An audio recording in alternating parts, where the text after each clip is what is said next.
Hey guys, JJ here. Welcome back for another Wednesday of Zoom Networking.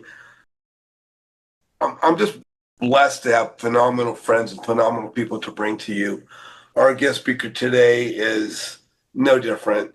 He's one of the amazing rock stars in Sub 2, a young man that is just making quite a name for himself, not only in Southern California, but really across the country. Like most of us, he started out as a student of investment. It became an an entrepreneur and now a very successful investor. My good friend, Mr. Oscar Erazo. Oscar, how are you? What up? Thank you so much. I'm doing great. JJ, how are you doing? I'm fantastic, man. It's a pleasure to have you on. I Thank freaking you. love Thank you. you. Love you. Hey, for those that don't know you, where in the country are you located?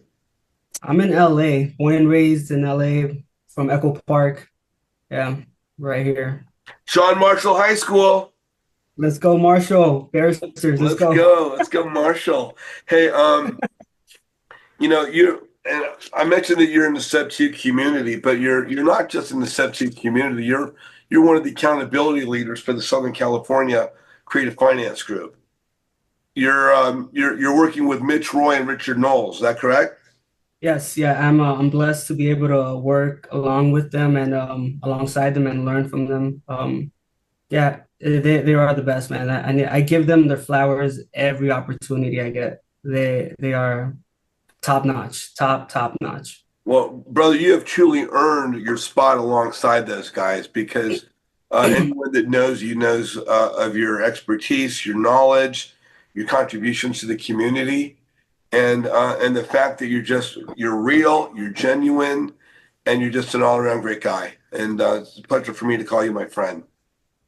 Thank you, brother. Thank you. And it's yeah, man, like for me it's when I first started, I try to like change who I was, who I thought people would want, and then it just got tiring. I couldn't keep up with that. And then it's easier and it's better just to be me. Yeah, you know how to do that role. That one you got down. And let me Yeah. ask, you and I met through Sub 2. Yes, sir. We've been in, a number of years. Uh, how did you get started in real estate? What were you doing before real estate? Were you doing real estate out of high school? If not, what were you doing through your teens into your 20s?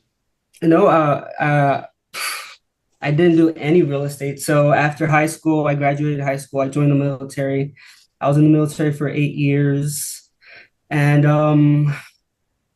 after that, I went back to school.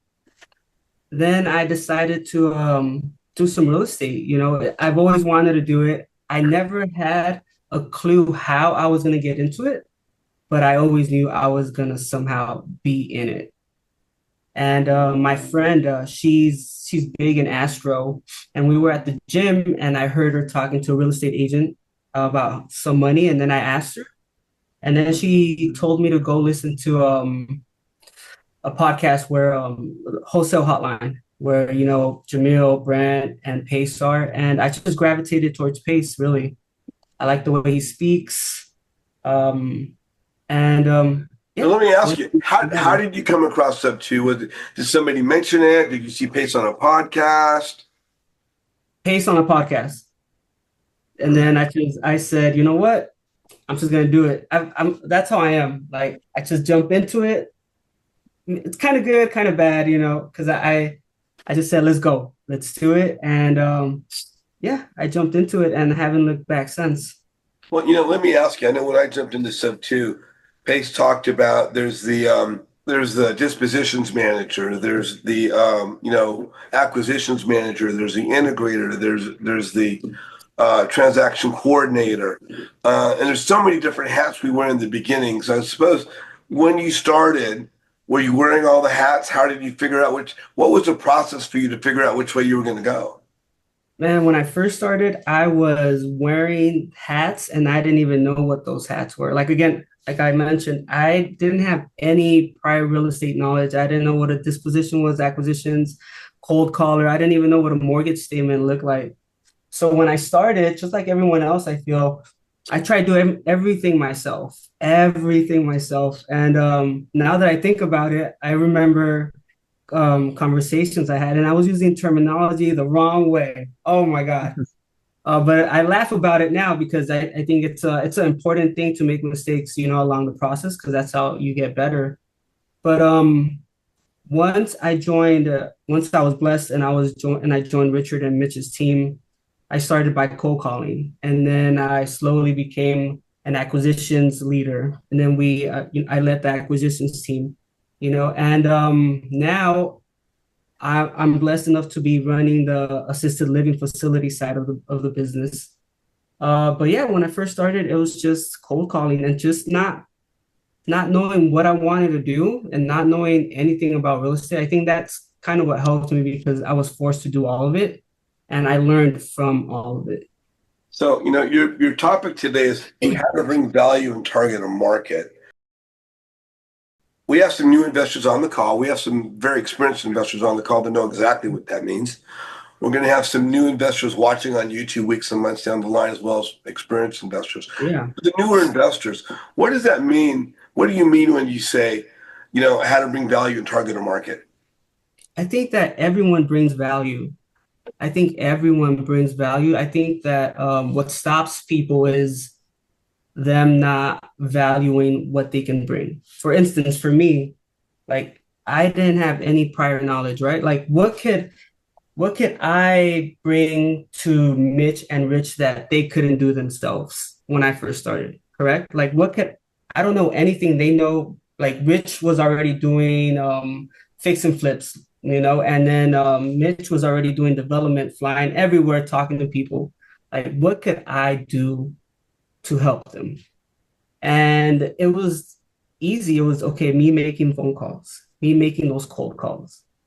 That's how I started bringing value to a market or a community that I didn't know anything of. And it's that simple, really. Just if you don't have any knowledge, be willing to learn, be willing to walk through the fire, like Mitch says. He used to tell me that all the time. Hey, bro, I'll hold your hand. We'll walk through the fire. He would tell when I didn't want to make a phone call or I was nervous, he would be like, I'll walk through the fire with you. Let's go. And that's what it's about. It's just about, okay, what can I do with the skill set that I have right now and build off of that. And for me, it was making those phone calls and then just trusting them that they were going to guide me in the right direction. And yeah, I've been blessed. I've been blessed being able to work with them. Well, now let me ask you. I mean, you've fallen with a couple of guys that are awesome, Yeah. awesome, and those opportunities don't come to everybody. Obviously, you've earned that opportunity by making yourself visible and building the relationship, letting them know who you are. And Hmm. that's one of the keys. Um, as you've progressed and as you've learned more, what have been some of the challenges that you've discovered that you've had to overcome? Some of the things that were difficult at first, and you've kind of made, made those less difficult, or you just kind of really put behind you. What are some of the challenges some of the newer investors might face as they try and follow in your footsteps of joining a team and contributing? I think that the first one is, again, having that self-worth, knowing that you're worth, and that you can help someone. I think that's number one. And then number two, for me, like I got to I got to see Mitch and Rich talk to Pace in a podcast. And then like little me, I'm on their team now. So then I'm like, I need to hurry up. Like I need to learn this knowledge so fast so I could be up to par with them, right? Because then I would see them up on stage and I would be talking to them, and then like sometimes it would creep in like what am I doing here? Do I really belong in the team with them? But it was it was just self-doubt. And the thing that really helped, it wasn't just me working on me. It was also Richard pouring onto me. It was also Mitch pouring onto me, because they are the ones that like fortified my belief of, yeah, hey, bro, you're part of this team. You're part of this team. And it's finding that right person, finding those right people that are going to pour onto you and hold you accountable. Richard held me accountable all the time. Mitch does all the time. So it's just making mistakes, being okay with making mistakes. That is the biggest thing. No one's perfect. You're never going to be perfect. I remember when I first started, Richard and Mitch would always tell me, okay, we need the PITI. And I had no clue what that was, but I would get upset because they would ask me to go get the PITI. And I'm like, why do we need the PITI? I don't want to get back on the phone with these people and ask them for a PITI, but I did it. And then they started breaking it down. They told me why it was important. And okay, so then I started understanding and then I started asking more questions. But it's all about just going through that, walking through that fire, like Mitch says. That's the only way that you're gonna get better because if you avoid it, then you're never ever gonna build that skill. Yeah, no, so true. And a lot of this is talking to people, as we know, as you know, and you've done Mhm. that. And I think sometimes for the newer folks, it's just getting past that, Yes, just talking 100%. to others. Hey, 100%. again, your topic, how to bring value, and I think you've clearly pointed that out by just finding your self-worth, going forward, getting out of your comfort zone. But now, what do you mean by targeting a market? So for me, once I kind of started growing into myself and my skill set, Richard and I were talking, and then we had a friend who asked us to find a specific house because he was going to do assisted living.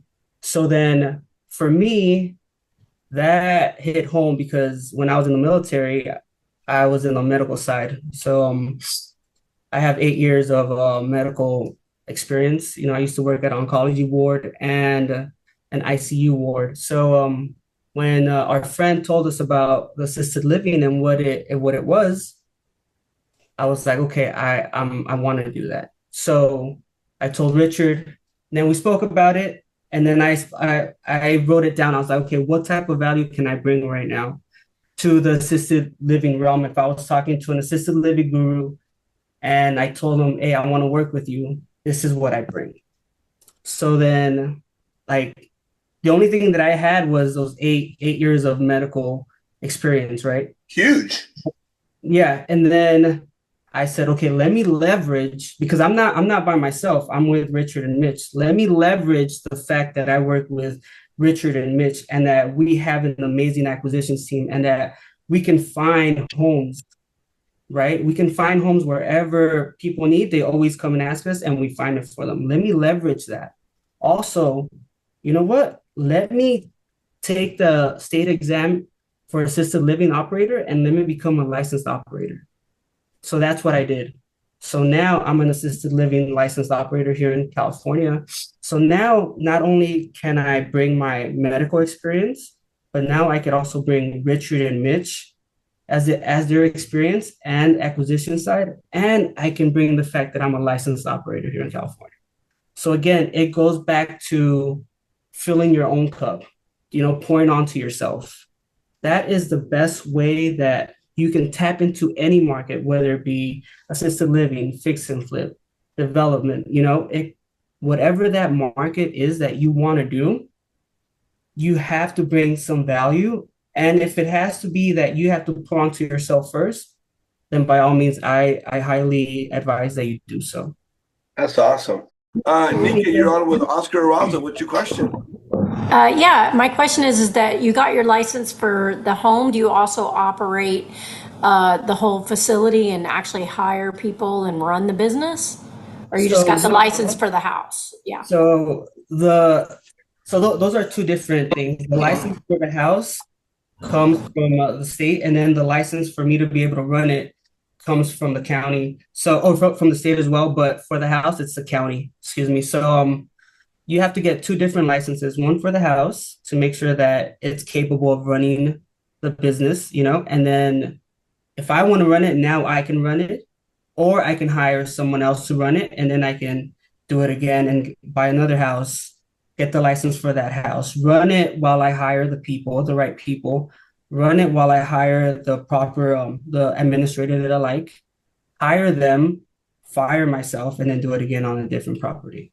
Because essentially I think that's everyone's dream really to have that passive income and not be working, right? Have someone fire you so then you can be doing something else. Absolutely. Yeah, yeah. Are you thinking about becoming an administrator? No. I'll stay in my lane with the real estate. And that's the part, but I want to partner and find someone to run the business. Yes, we But could I definitely. know the real estate side. Yeah. That's perfect. And again, the beautiful part about pouring onto yourself, that means that you're going to different type of meetups, right? Not just Sub 2 or JJ's networking, but you're going to specific meetups to the stuff that you want to do. And because of that, we are now partners with a consultation firm, and they can help us go from A to Z.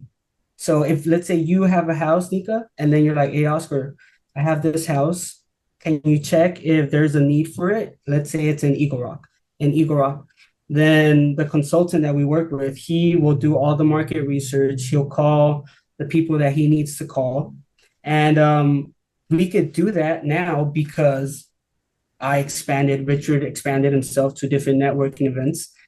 And we could definitely do that for you. And then we can partner up and do it on one house, and then do it on another, and then do it on another. Excellent. Yeah, it's funny. I didn't realize you had the assisted living, and because I know Richard, and I was in the chat with him talking about, oh, you can find me a subject to for assisted living. And all of a sudden you started talking about assisted living. Oh, there you go. Bam. There we go. Yeah. Jerome Johnson, you're on with Oscar Erazo. Jerome, what's your question? Thank you very much, JJ. Hello, Oscar. Hey, how you doing? The question I have with baby boomers, the being the major part of the population, and homeless veterans, do you see assisted living really, really exploding in the near future? Oh, Jerome, like you hit it right on the head. It's called silver tsunami. I'm sure you've heard of that term as well. But yeah, right now the demand is heavy, but 2 years from now, it's going to be even more. And it's going to last for 10 years, 15 years. So if you're thinking about getting into assisted living in some sort of fashion, I would definitely advise you to do it now, because it's a huge demand. It's a very big demand. Like you said, the baby boomers are getting older, and then also the people that have existing assisted living facilities, they're getting older themselves, so they're selling their businesses and their homes. So yeah, it's there for the taking. Okay, I do have a follow-on question. What about the regulatory requirements and all the regulations that goes along with it, because you might be receiving government provided funds? Is that a big deal or no? No, it's not. It's part of the process. So when you're getting your house license, you're going to submit an application, and within that application, you're going to submit. You're going to say, okay, I want my house. My house is going to be providing this type of service for these type of people, whether it be walking, non-walking, whether it be male, female, excuse me, or kids.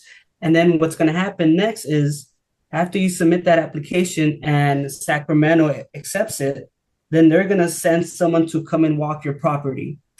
And then after they walk your property, then they're going to tell you, okay, you know what, you need to fix this and this. And then after you fix it, we'll come back and then we'll grant you the license.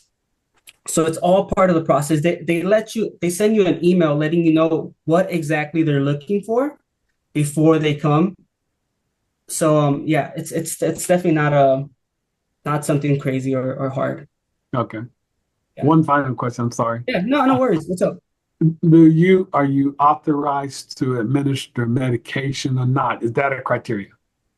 No. So for adult residential facilities, you don't, and it's a non-medical facility. Okay. So all we do is we remind the resident, hey, it's time to take your Tylenol or Advil, whatever it may be. But yeah, but we don't give it to them. Okay. Good. Okay. All right. Thank you so much. I appreciate it. Yes, sir. Jerome, thank you so much for joining us. Mm-hmm. Yeah, Oscar, I remember when my mom was ill, we had caregivers in the house. They're able to remind them that it's time for something, but they can't actually administer that. Only a nurse could administer, a medical professional. And that's about what I know from that. Warren Christopher, you are on with Oscar Erazo. All right, hey, thank you for having me on. So I've got I really want to get into this residential assisted living business also. And I'm in New Mexico, so there's not that many of us Morbyites, if you will, here in New Mexico. I'm laying all that groundwork to say that I ran across a man who his family owns two, I think it's a 10 and a 12 bed facility. Mhm. And they're very, very well run. I've looked into it as much as I can. When I first talked to him, it was on a very different basis. I really had no reason to bring up any street credibility. The reason I'm laying that groundwork is that a consulting group that you work with, and particularly say together with creative investors, I think if I went back to this guy and told him that I really do have, people behind me that know what they're doing, that could open up the doors because he's at the stage of life where he wants to retire and and get to know his grandkids. He's built his family legacy Mhm. and he's ready to enjoy it. So I wanted to see if you guys had any interest in helping me follow up with him. We'll partner up however makes sense. But all the research that I could do on these two facilities in particular, everything was aces, even all through the COVID inspections, everything they got, they nailed it. I talked to people that had family there. They said, "Oh, those are two very well-run facilities." So I'm not really looking to build one necessarily. I'd like to buy one. Actually, I'd like to buy these two to start with. Is that something that you and your group and Mitch and Rich would like to explore further with me? Yeah, we could definitely have that conversation. We could Okay, definitely have that conversation, see where we can go. Yeah, for sure. cool. All right, awesome. Thank you. You I'll go, can- what's that guy's name? Roy something. Oh, Mitch Roy. I'll get in touch with him. the man, the myth, the legend, Mitch Roy, Warren, thank you so much for joining us today. Thanks the for having me. report builder. I'm really pleased to be here. Thank you so much thanks for Pleasure pushing meeting me in here, JJ. By the way, I went to school around Echo Park. I went to a religious college there. You know where Angela's Temple is? Oh yeah, I I do. was, yeah, I went to school around there back when they had a seminary there.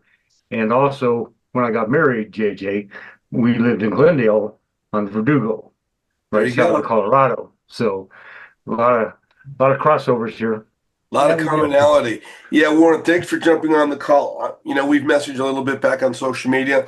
I'm looking forward to getting to know you better, helping you build your brand, build your network, build your visibility. Thank you for being here today. Juliet, Sarah Lou, you're on with Oscar Hi, Erazo. Oscar. What's your question? Oh man, Juliet, now I'm Hi, nervous. Oscar. Oh man. Just before I ask my question, I just want to say never ever compete against Oscar with doing the cornhole tournament. You will lose. He's a pro. He's a master. Oh my God. Oh, no. You know what? I was about to say the same yes. thing. So my question is, do you mostly operate in California, and what's your buy box? So if I were to bring you a deal or a lead, what do I look for to be able to bring you guys? Yeah, so good question. So the first one, my license is California specific. Mhm. So if I wanted to run it myself, it has to be in California. But that doesn't mean that we're limited to buying existing facilities in different states, right? We would just have someone else run it, and that's fine. As far as our buy box goes, it's simple. It's a minimum 4 bedroom, 2 bath, single story, preferably no pool, okay, and not a lot of stairs. Okay. And that's pretty much it. Makes sense. 4 bedroom, two Makes bath, sense. single Makes story, sense. Makes no sense. pool. Pretty much. So it's pretty much as a house that you're buying and just turning it into a Yes. assisted living.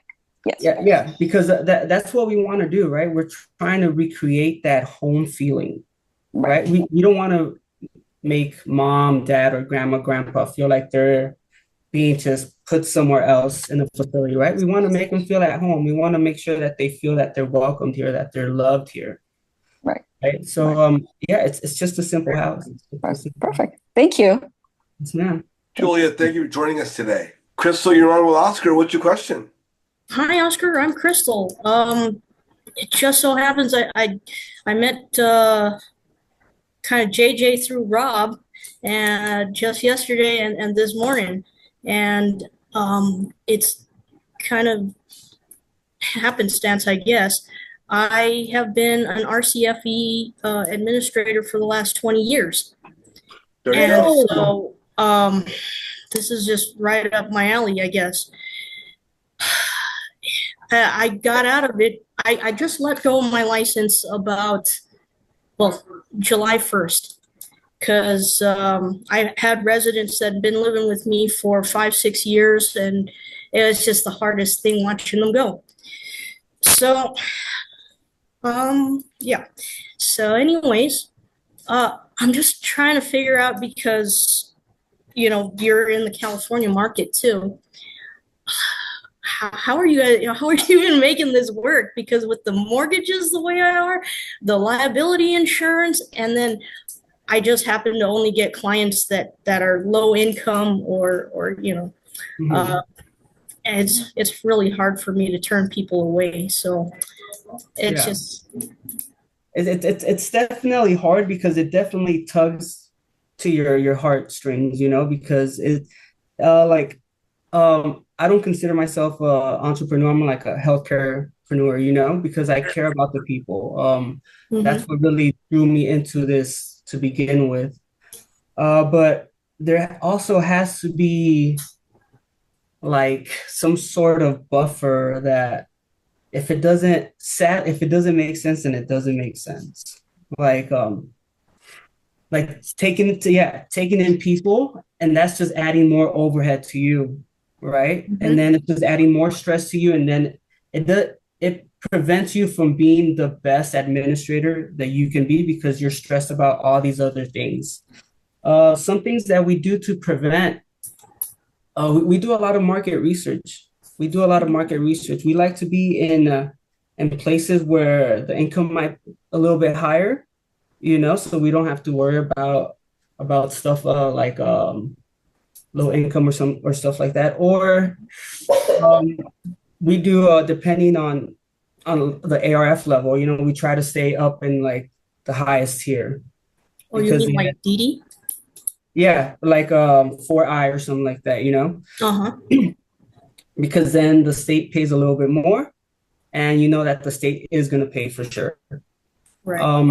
So yeah, so it's all about market research, and then knowing that even that you're already doing so much good that if you keep saying yes, and it's going to start taking away from you being able to do good to the people that you already have, because then you're overextending yourself, and then you're not going to have the money that you need to do miscellaneous stuff like take them out or buy stuff that is going to be fun, right? Because you want to create this happy life in their home. But if you're getting new residents and they're not paying what I guess a fair value, then you're just always going to be in negative, and then you're not going to be able to really run it to its full capacity and how you envision it.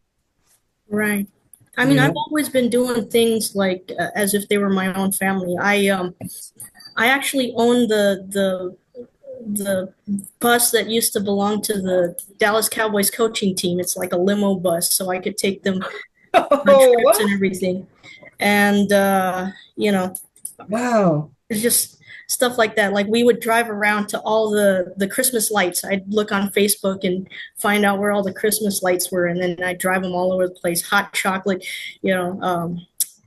what is it? Polar Express style. But That's so you know, cool.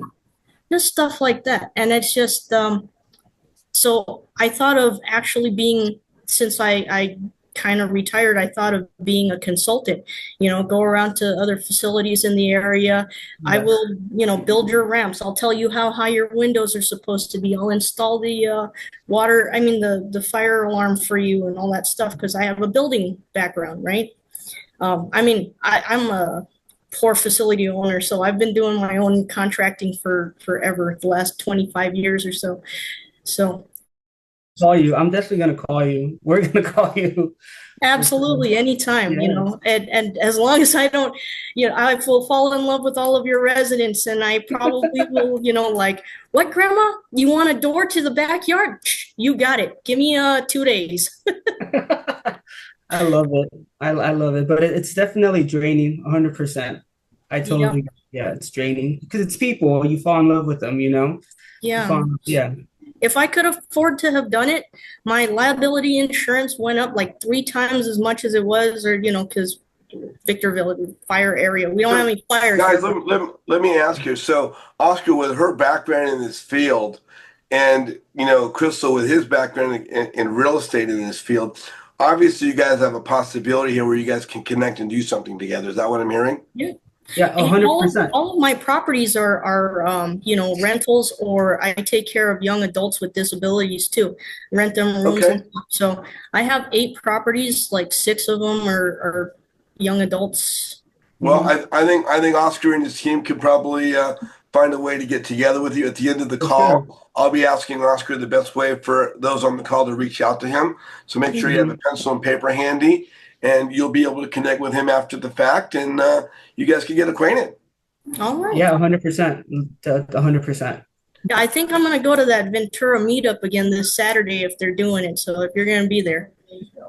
Okay. Well, and that's always a great meetup out there, and don't hesitate to come back to our Zoom calls either. We'll Oh, introduce you to some absolutely. more people. Susan, you're on with Oscar. What's your question? Hey, Susan. Yeah, thanks for having me on. Sort of had the same question. I before I got into sub two, I was in the residential assisted living academy, and I got into sub two to acquire the properties that way. Mhm. But one of the things that they always told me is like, stay out of California because there's no way to be profitable there. But I since then I've seen so many people be profitable here, and I'm just wondering, is there like, are you doing private pays? Is there like a minimum bed count that you have to do to be profitable here? Like, what's your Well, secret? it depends on I guess what type of assisted living facility you're wanting to do. All right, because if it's like, let's say for RCFE, residential care for the elderly, Mhm. I don't have a license, but I have many friends that do, and they always tell me more is better. More is better. Yeah, of course. And for ARF, it depends on the type of level that your facility can provide. It goes all the way from 4A all the way to 4I. 4I being they need the most love, the most care. Um, so if you're doing ARF, the limit of residents that you can have is 6. But if it's at the level of 4I, then the state can pay you up to $10,000, $12,000 per resident a month. Right. Mm. So it just depends on what type of care your facility is equipped to provide. And if you're doing RCFE, then how many beds you have in that house. Um, or if you're doing like transitional housing and stuff like that as well, that could be profitable as well. But yeah, for me, it's ARF, and it all depends on the type of level and making sure that you do your market research and that you call the regional center and that you ask them if there is a need in that area where you're looking to buy that house and what level care need is needed, right? Because if Okay. it And what is the AI? for I is like they're non-ambulatory. They probably don't do a lot. They need a lot of caregiver attention, meaning they need help to the restroom or they need help Okay. eating and stuff like that. Yeah. Yeah, I need to do a little more research in California because I was looking in Georgia, and so it's completely different than it is here. So I'll have to, if I'm going to do it here, I'll have to keep looking at that. But appreciate your help. Oh yeah, yeah, for sure, for sure. That's what we're Susan, here for, right? To help one another, to help one Yeah. another. thank you so much for joining us today, Susan. So, Oscar, so as you're saying, we all hear about California's a tough market, California's a tough market, but you're actually able, with your experience and connections and building your network, you're able to make this happen here. Yeah, you definitely can. It's just you need perseverance and you need will. As long as there's a will, there's a way. Nika, you are back on with Oscar Erazo. What's your question? Yeah, I was actually wondering about the fire sprinklers aspect of it. Is that really expensive, what they require you to do for the fire sprinklers? Yeah, it can be. It can be. And it also depends on how many people You Yeah, know, that's what I thought. I thought that that was a distinction too. How many, when it goes over a certain amount, they require you to do that, right? yes, ma'am. Through networking, today, actually, Richard and I, we had a lunch with a potential partner, and coincidentally enough, his uncle is the battalion chief firefighter for all LA County, who does all the like the fire marshal walking for assisted living facilities. And we would Huh? have never known that unless we would have gone to different networking events, right? So Wow. there it is. You have to go to different networking events to meet Right. people because you never know who those people are connected to. Yeah. Well, I certainly wasn't expecting this today. Before we wrap this up, I wanted to bring a couple guys onto the call here. I wanted to bring on Mitch Roy and Richard Knowles, a couple of you guys you've been working with, and let you introduce them and introduce the team you've been working with. And Richard, you want to introduce yourself really quick? Yeah, absolutely. Yeah, thank you so much for having us and having Oscar. Oscar, you were amazing. So I'm Richard Knowles. I'm one of the co-founders of Creative Assets, also one of the regional leaders for Southern California. And we specialize in creative finance. I also have a background in software engineering as well. So I specialize in technology, AI, automations, all that kind of stuff. So that's me. So you're not just a pretty face. No, I'm not such a pretty face. Not such a pretty face. Mitch, why don't you introduce yourself? And I got to say, Rich and even Oscar, two of the most humble guys I've ever met. And we were talking about this earlier this morning, how in this career we're in, there's people that do bad things, and it really comes down to that what that old saying is: your net worth is your network. Yeah. And these two guys here have a moral compass that was, we just align. I've said this before. I would have no problem giving my bank account number to Richard or Oscar. Totally trust these guys. And to say that to a real estate investor says a lot about someone. I've been doing this a long time. So these guys are both amazing human beings. And also, I want to call you out, JJ. You're always calling everybody else out. But, I think we need to give you some props for what you tirelessly do day in and day out, years and years of this. Nobody else does what you do and provides the value you do. So I want to thank you and I've known you for years now, just an amazing guy. And I'm grateful to know you. And I know Rich and Oscar feel the same way. Well, I really appreciate you, Mitch, as well. Appreciate all of you guys. And, I seem to think there's so many of us across the country that are doing real estate investment. We're in so many different communities, Seb2, Astro, Gator. And yet I felt there needed to be a social media platform where we could share everybody's knowledge and let everyone know who's out there. So it seemed to be a necessity that no one else was filling. And I've been doing this now for going on 5 years. Nobody does it like you. Not even close. You're consistent and you do a phenomenal job. So just always love connecting with you. So Mitch, Richard, what's it like working with Oscar? This guy, again, one of the most humble guys. And when he came in, he's downplaying himself. He knew a lot, but his trajectory of where he's gone in the last year, I'm learning from him. This guy is amazing. He's hungry, but he just kind of walks softly and just keeps it, just real chill about it. And I think that's perfect for the segment of the business he's running, assisted living. So it's a perfect match for him. And he's got a heart. He's a man of faith. He's got a moral compass. That's the kind of guy you want, or woman, or whatever you want to be working with in this business. Yeah, kind of person on the team. Yeah. No, Richard. Even though he may not like the Philadelphia Eagles, he's still a pretty good guy, right? Yeah, he's a great guy, man. Yeah, he has a great heart, man. There are times when he just goes over the top just to be a good friend. You know what I mean? There are times when I'm sick. And he just came by my house and gave me donuts, so just things like that. He has a good heart and he's very loyal, very trustworthy, and they're the people that, I love to be around, Mitch as well, so I'm grateful to have these two guys, or two guys, you too, JJ. I'm blessed to have good people around me, so thank you guys. Really? Well, Mitch, Richard, I couldn't let the call go without bringing you guys to introduce you guys and let people that don't know the rest of Oscar's team see you guys that are working together. And I think, as you say, you guys are all working with one another, helping one another. And I couldn't let the call finish without bringing you guys on to introduce you guys as well. So Mitch, Richard, thank you so much. Oscar and I are going to wrap up, but thank you guys for joining us. So Oscar, I got two last questions for you before we wrap up. Um, if people watching the video, either watching now, because we have some people that want to connect with you, or they're watching weeks and months down the line on YouTube, want to follow up and come back and talk about assisted living or other types of things where you could help people, what's the best way to reach out to you? Would it be your MySpace page, your TikTok, your Facebook, Instagram? So it would be my Instagram. It's officially underscore Oscar underscore Erazo. You can DM me. I'm not that active on Facebook. I'm mostly active on Instagram. So you are officially underscore Oscar underscore Erazo. So yeah, if you guys are on the call right now, please follow Oscar on Instagram. If you guys are watching on YouTube right now, please follow Oscar. Again, if you're on the call, guys, please message Oscar on Instagram. Let him know you're on the call. Give him some feedback.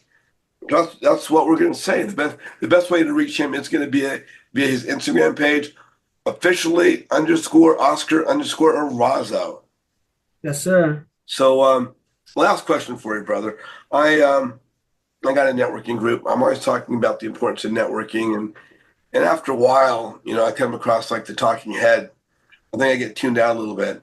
But for someone like yourself who's worked hard, you've come up through the ranks, you've proven yourself, you've ascended to the upper echelon of sub twos for your hard work and diligence in providing assistance to your community.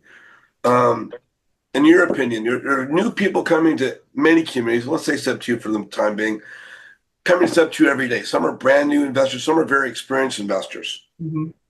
And sub two has a Facebook page. We have our networking, internet, social media platform is how we all connect across the country.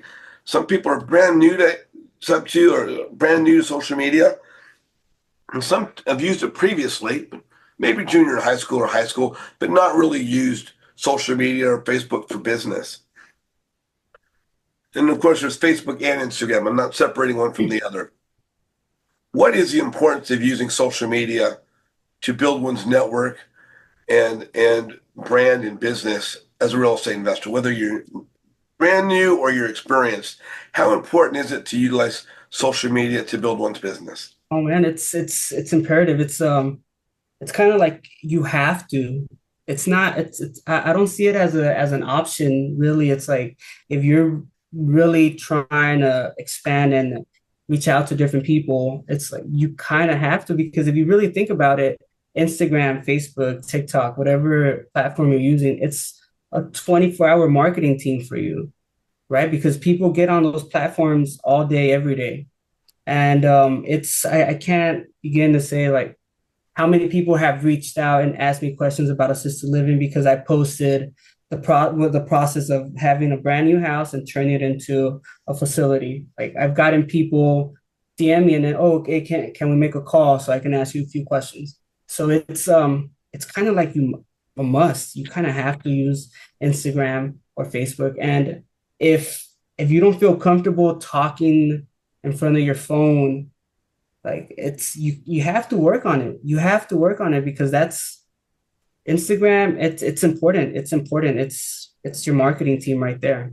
It's your marketing team. I say all the time when we get in these real estate education programs, obviously it's very important that we learn the tasks, we learn the function, we learn the different aspects of what we want to accomplish in engaging and closing a real estate deal.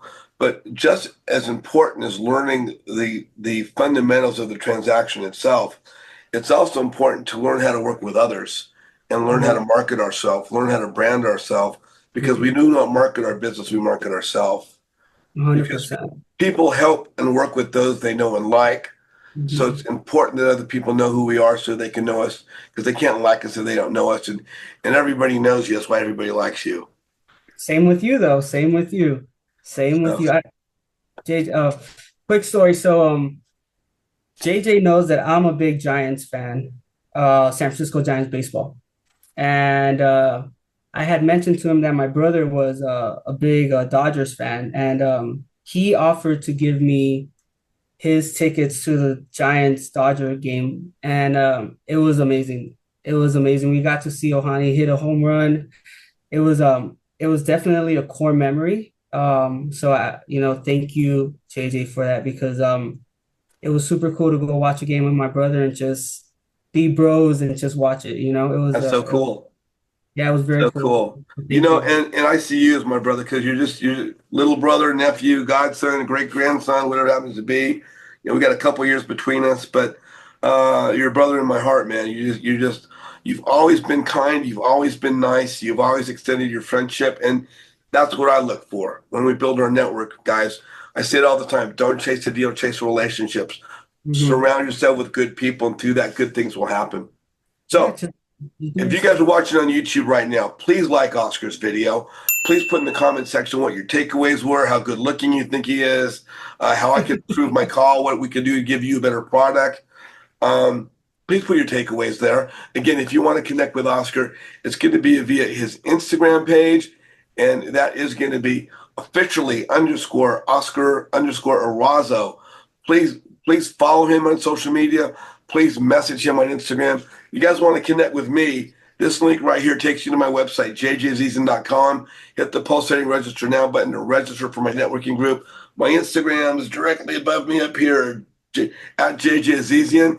And if you want to check out my YouTube channel for all the videos of all my guest speakers in the past, it's the link right over here. We've got over 300 guest speakers, over 300 interviews of content from every field. Just trying to bring you more and more great stuff every week. So, Oscar, again, thank you so much for joining us. If you guys are on the call, do not go away. We're going to talk for a couple more minutes. Oscar, as far as everybody else out there, we'll see them in virtual social networking on Instagram, right? Facebook. Yep. Thanks, guys. Thanks for joining us.